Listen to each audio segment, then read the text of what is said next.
ভারতীয় জনতা পার্টির পক্ষ থেকে পরিবর্তন যাত্রা আয়োজন করা হলো নিমতা থানা থেকে বিরাটি মহাজাতির মাঠ পর্যন্ত। এই পরিবর্তন যাত্রায় অংশগ্রহণ করেন বিজেপি প্রাক্তন রাজ্য সভাপতি ও সাংসদ সুকান্ত মজুমদার। এই পরিবর্তন যাত্রায় কয়েক হাজার বিজেপি কর্মী সমর্থক অংশগ্রহণ করে। এসআইআর এর জন্য বিএল এর সংখ্যা হচ্ছে 60,000, বিজেপির হচ্ছে 52,000। খুব বেশি পার্থক্য কিন্তু আমরা নেই।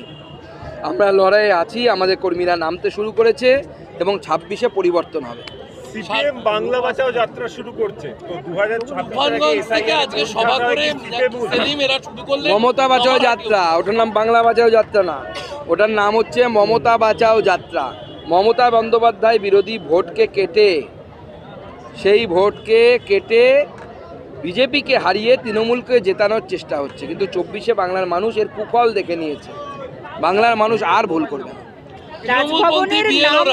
তৃণমূলপন্থী বিএলওরা যেভাবে সিইও অফিসের সামনে আন্দোলন করছেন, কিন্তু আন্দোলনকারী দুই মহিলা বিএলও তারা আজকে সাংবাদিকদের বলে দিয়েছেন আমার কাজ শেষ, এই সময়ের মধ্যে বিএলওর কাজ শেষ করা সম্ভব। হাটে হাড়ি ভেঙে গেল, ফেটে গেল, ফেসে গেল কালী নামের ঢোল।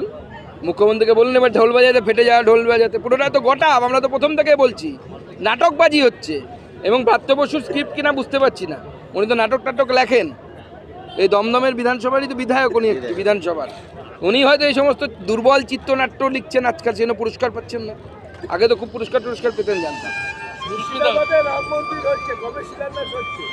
খুব তাড়াতাড়ি হবে, আপনারা খোঁজ রাখুন। আমরা জায়গা পেয়ে গেছি, ছোট করে হলেও ওখানে রাম মন্দির হবে মুর্শিদাবাদে। পাল্টা কেন হবে? বাবরের দেশ নাকি? বাবরের দেশ তো তাসখন, এটা আরামের দেশ। সব জায়গায় রাম মন্দির হবে, অসুবিধা কি আছে? কার আপত্তি আছে? হুমায়ুন কবির বাধা দেবে? আমি তো আগের দিনও বলেছি, হুমায়ুন কবির যদি বাধা দেয়, যেখানে পাঠানোর বাবরের কাছে পাঠিয়ে দেবো আমরা।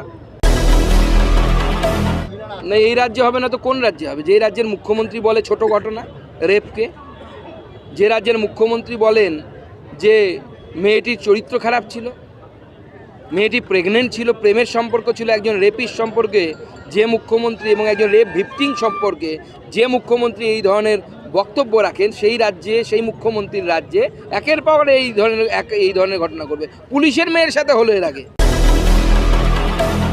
দেখুন, বাংলার রাজ্যপাল যদি সেই সিদ্ধান্ত নিয়ে থাকেন, সেই সিদ্ধান্তকে আমরা সাধুবাদ জানাই, কারণ বাংলার রাজ্যপাল রাজভবনকে সাধারণ মানুষের জন্য উন্মুক্ত করেছে। সাধারণ মানুষ সেখানে যাওয়ার অধিকার হয়েছে, একটা অংশ পর্যন্ত বিভিন্ন অনুষ্ঠানে তারা